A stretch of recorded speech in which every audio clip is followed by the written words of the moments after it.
Hey guys, and welcome back to this channel. In this video, I'll be showing you guys how you can create these Hello Kitty earmuffs on Dress to Impress. Super easy and super cute and will elevate any winter outfit you have on. I'm just going to select this one, but you can use the star-shaped earmuffs if you would like to as well. Then we're going to grab these ears and we're just going to color them in all white, except for the bow maybe.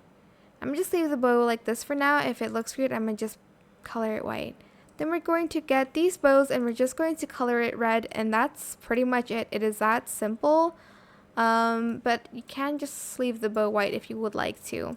That is how you can create these super cute Hello Kitty earmuffs on Dress to Impress. I hope this tutorial was helpful for you guys.